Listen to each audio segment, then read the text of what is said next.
I'ma slide on this, hold on. Hey, hey, hey, hey, hey.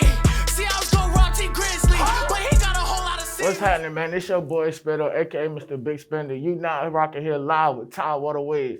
Money!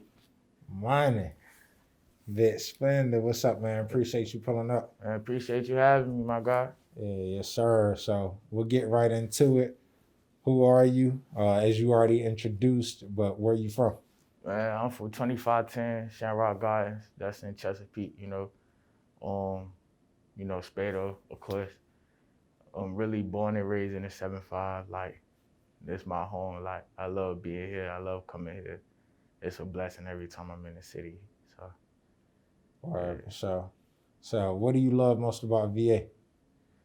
What I love the most, I ain't gonna lie, the food in the strip. If you from here, you know what the strip is. That's the ocean front, but the food in the ocean front. Okay.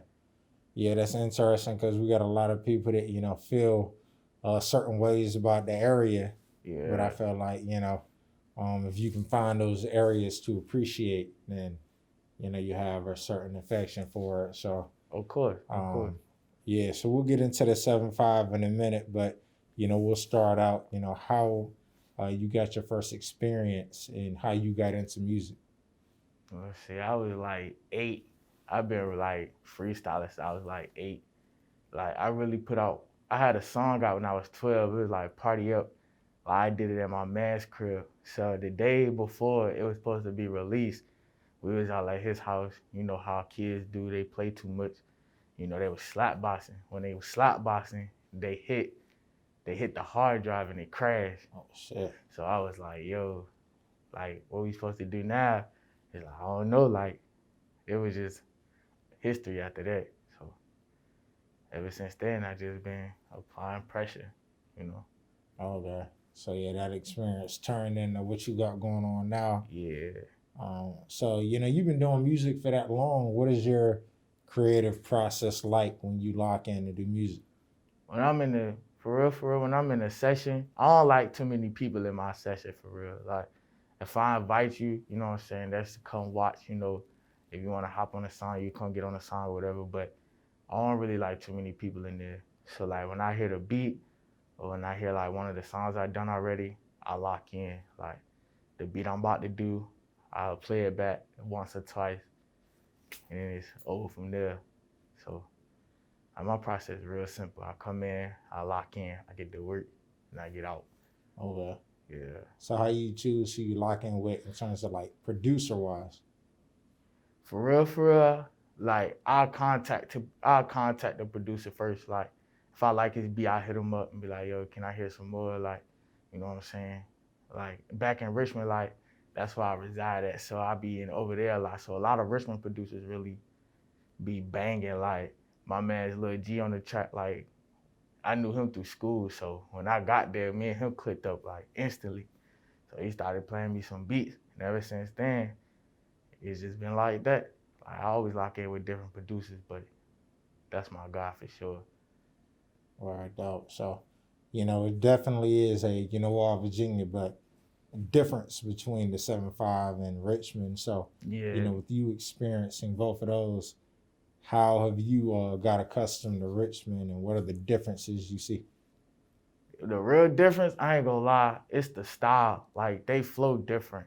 Like people would say like in the 7-5, like we got an accent. Nah, up there for real, they got an accent. Like you really gotta hear it, but they got an accent. So like even in their music, like the beats different, the flow different, the style different, how they come in is real different. As in the 7-5, we just in there, we just lock in. It's just boom, boom. And then they'll be like, the breakdown is different too. Like they breakdown might be like boom, boom, boom. Where we just boom, boom, and then we just in there. So yeah. All right, okay. So, with you locking in with these different styles, you're able to be versatile with like the 757 sound, the Richmond sound. So how would you describe, your style of music?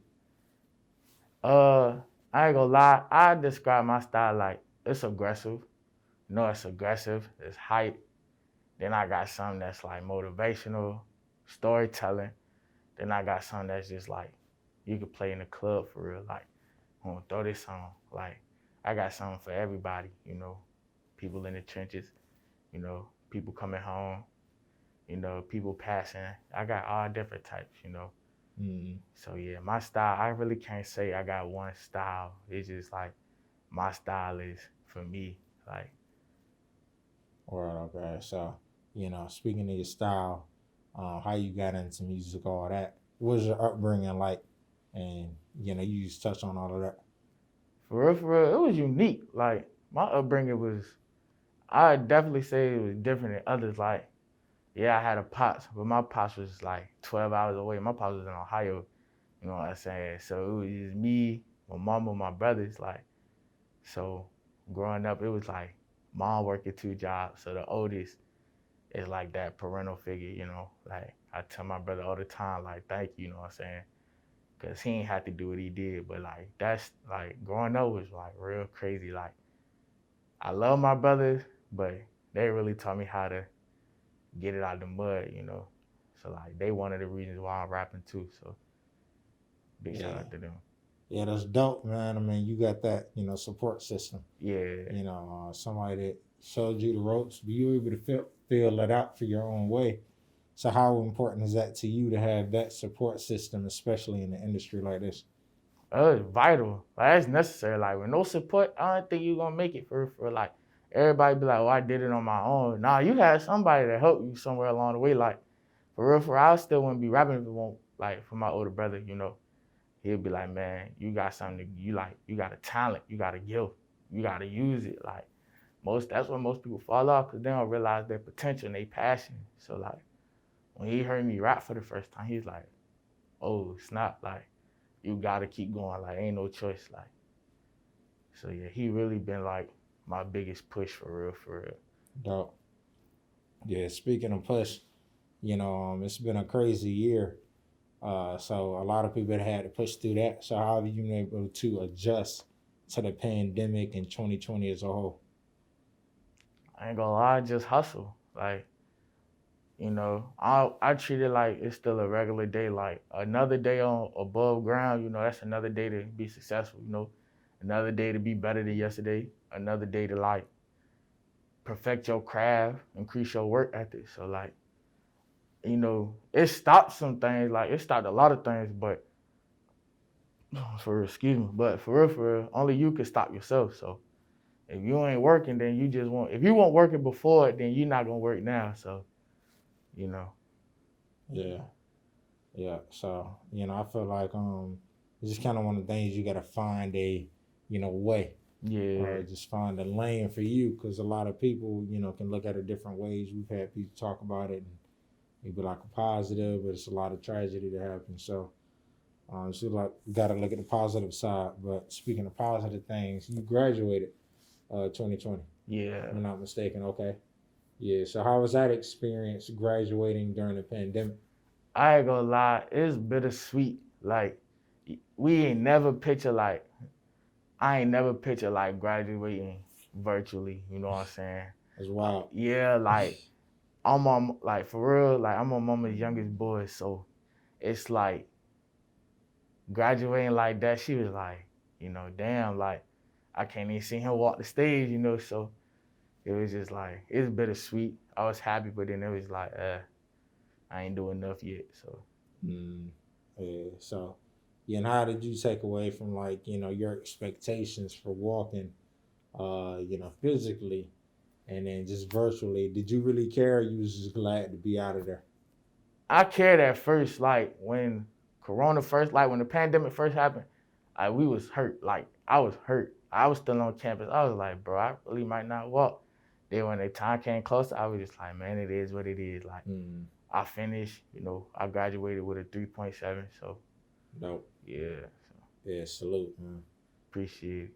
Yeah, got a lot of opportunities. So, what are some of your goals? And you can speak on music wise and just more. But if music is your career, just like what you studied, you can touch on all that. Like, music wise, I really want to like collab with everybody from the 7-5. Like I said this on my last interview with Who's Next. Like, I really want to collab with everybody in the 7-5. I don't care where you from, who you are, none of that.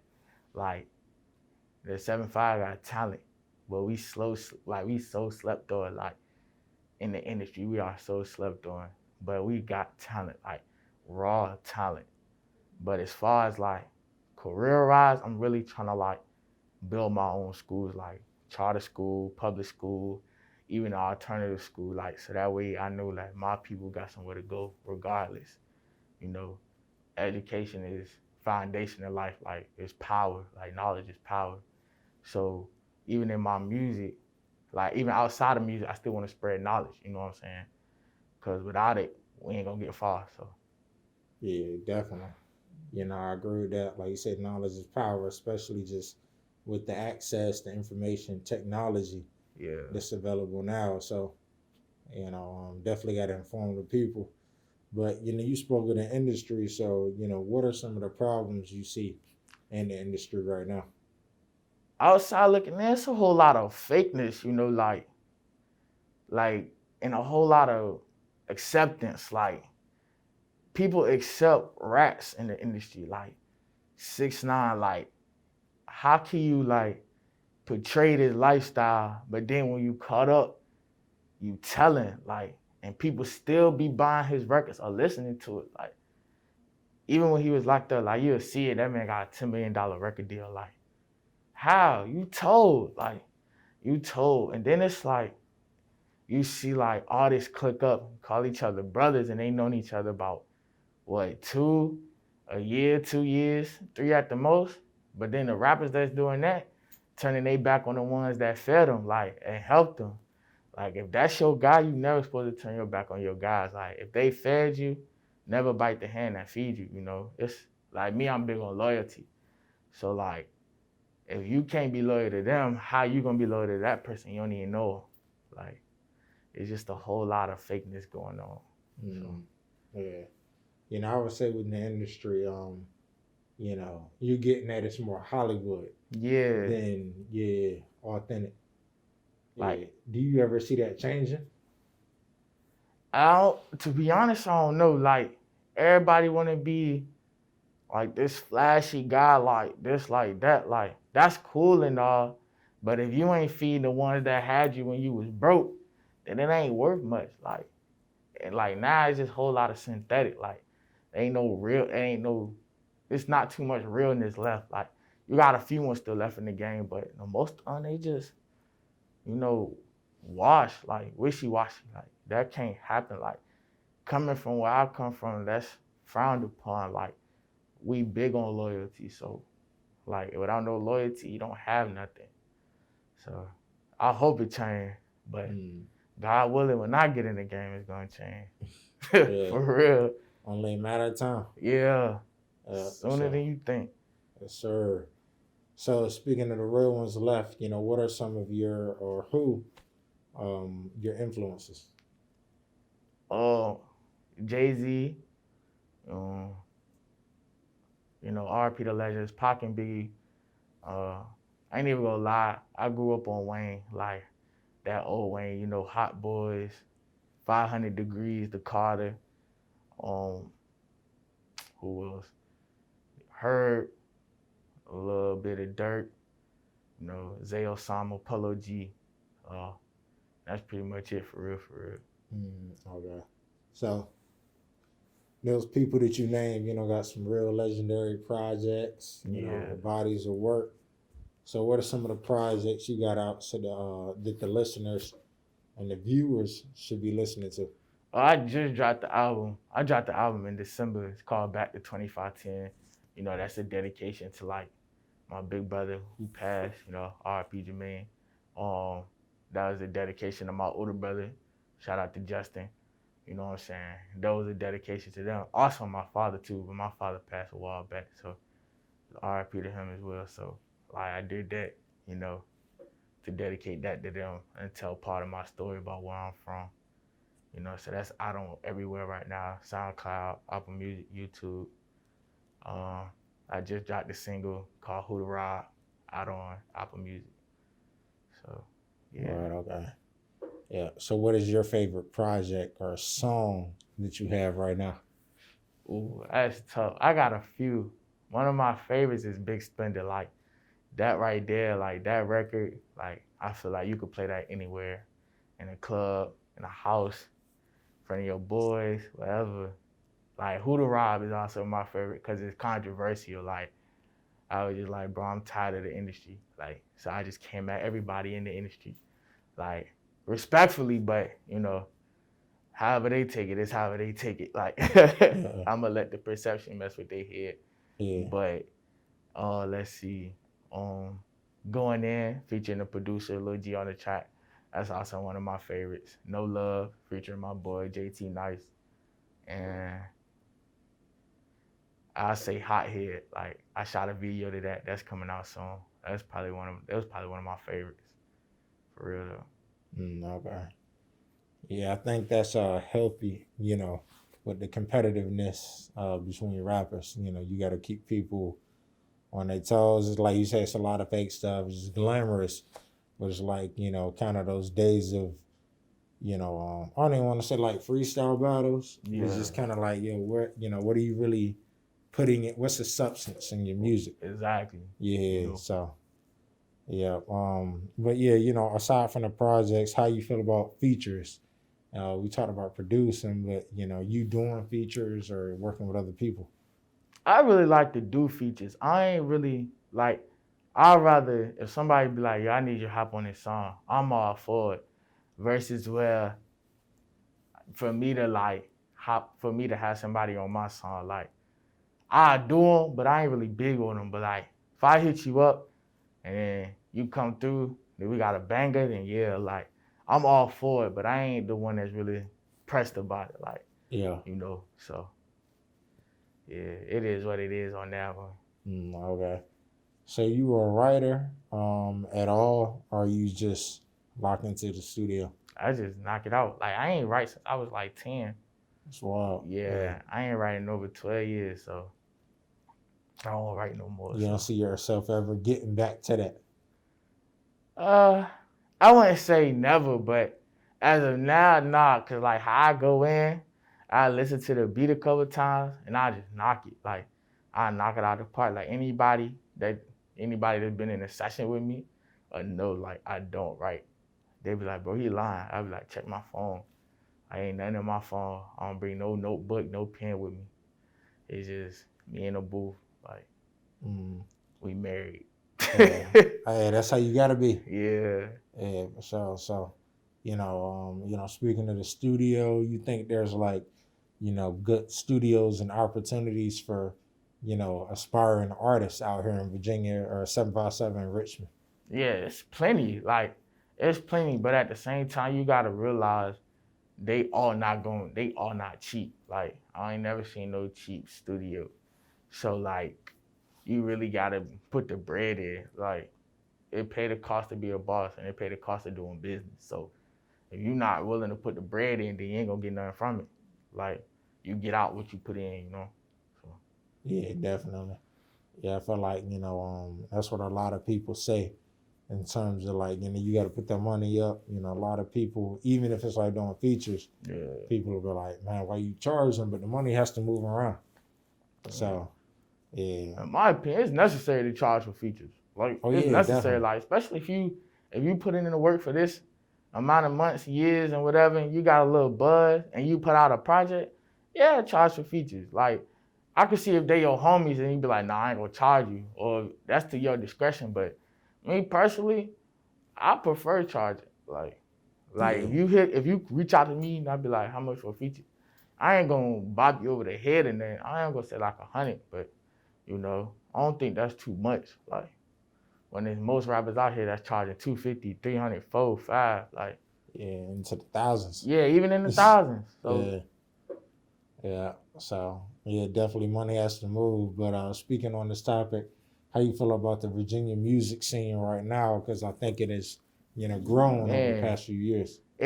For real, like in the last 3-5 years, Virginia has really been on a come up like crazy. Like, I can give you a few artists like Young Money Young Crazy, 2K Mello, let's see, Run It Up Tosh, 3 Much, Jayani, Mitch, 4L. Like, that's a lot of people that it came up like in the last 3-5 years. Like I even go back further, like Cherry B started that all. Like she came in here snapping for the 7-5. Like her Chop from the Park, Berkeley Boy Tay, like all of them, no matter where they from, like they came in the game snapping. Like when rapping in the 7-5 was just like, now it's just like everybody rapping from South Norfolk, Portsmouth, Chesapeake, Norfolk, the Beach, Hampton, Newport News, like everywhere, like buzzing everywhere. Like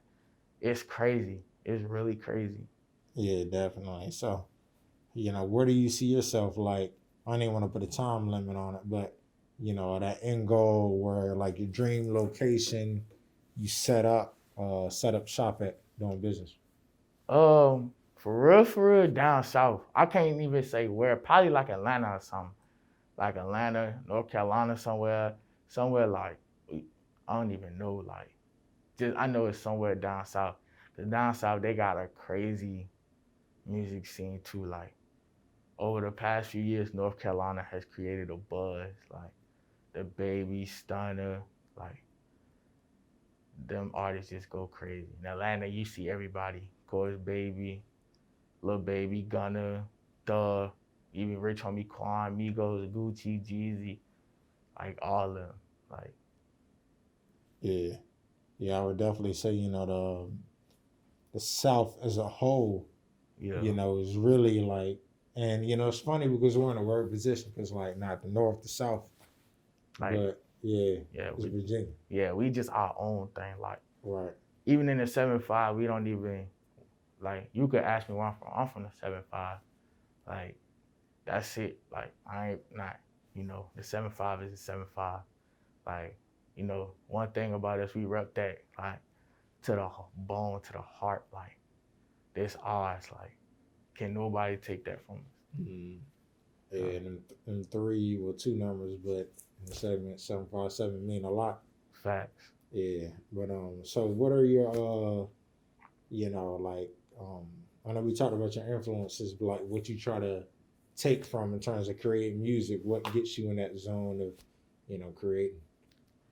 I ain't gonna lie, it's just my passion for it. Like even when I'm not in the studio, I be thinking like I am, but I be in the crib like, oh, this beat like I'm playing it in my speakers in a room, like that jump be hard, like them 808s kicking, like the bass thumping, like all that, like you know, excuse me, but like that passion for it, it'll get you going. Like you got a passion for something, no matter what it is, you're gonna always want to do it. You Yeah. always gonna want to do it, no matter how many times you fail. Like, so what you got coming for 2021? mm, I got a lot. I got a project coming out real soon, and when it get hotter, like around spring, summertime, I got more visuals. Um, I got a song dropping soon, like a lot of content, a lot of stuff. Like 2020 was like a kick up, but like 2021 is like nah, like I'm stepping on next. Yeah. Yeah. Okay. So what's some of that content? You talking about like videos or All that, music or everything? like everything, videos, projects, more music, visuals, like everything. Like I'm just working harder than before. Like realizing like the feedback that I got from people is just like, man, I gotta keep going. I gotta keep going. Regardless of people be like, I don't like his music, or he too aggressive, he too this, he too that. Like, nah, I gotta keep going. Like, I ain't got no choice. Yeah, definitely. Yeah, can't let people like get into your head. Yeah. But how do you deal with that? With you, out there putting your content, your music out there, deal with those naysayers or people that have feedback. I just look at it like this. Them the type of people that, got told the same thing. So they easily influenced. Like, they really just follows. Like, somebody be like, man, I don't like your music. Oh, you too aggressive. You too this, you too that. Then the same, like next week, 2 weeks later, you playing one of my songs. Like, oh, but I thought I was this. Well, I changed my mind. Now you just influence. Like everybody, you know, entitled to their own opinion, but you know, I just look at it as, hey, everybody ain't gonna like it, but most people just following anyway. So. Yeah, gotta do you. Yeah. So also want to go back to like, you know, just moving around the 757 in terms of like musically, you know, over these next few years, like it should grow. So, you know, could you see yourself, well, even already like performing? You know, how do you doing that round where you like more so I'm gonna do the music and put it out? Or are you interested in, you know, getting out here and moving around when things open back up? Like I'm really trying to move, like be everywhere. Like now, like I still move around and do interviews and stuff. Like I still move around a little bit to get into a session or whatnot, or book me a session or whatnot. But like when the government give us that green light, oh yeah, like I'm gonna be on somebody headline. Like, oh yeah, he coming to perform here. He coming to the Norval, like wherever I'm booked at, that's where I'm going. Like, yeah, it's a lot of time to plan for that. Yeah, for sure. So you know, is it a lot of opportunities? You growing up out here, like in Richmond, like that, just shows and whatnot. I say it's about the same for real. Like, okay. It'd be like a lot of people ain't, you know, opening right now, so like it ain't really a lot of shows coming for real. But when that green light go, it's gonna be, oh, you got a show here, you got a show here, you got a show here. Yeah. Like that's what I'm, you know, working for. I could put out music all day, but it's really about people seeing you and booking you for real. Right. You gotta grow as an artist. So yeah, definitely. Yeah. So can't wait to see that growth, man. Just, you know, keep us updated, keep us in the loop with all the music, all of that. So, you know, music listings, all that too. So yeah. So appreciate you pulling up, man. I appreciate you having me, man. You know. Yes, sir. Yeah. You do your outro. Who are you? Where can they find you? Man, as you said before, my name is Pado. You can find me everywhere: YouTube, SoundCloud, Apple Music. You know, I want to give a shout out to my boys. You know, Run It Up, Taj, 4L, NGB, Mitch, 4K, So Icy, Tato, all of them. You know, everybody rapping, everybody in the 7-5 that's doing something. You know, big shout out to everybody. Yeah, we got Spado with a $.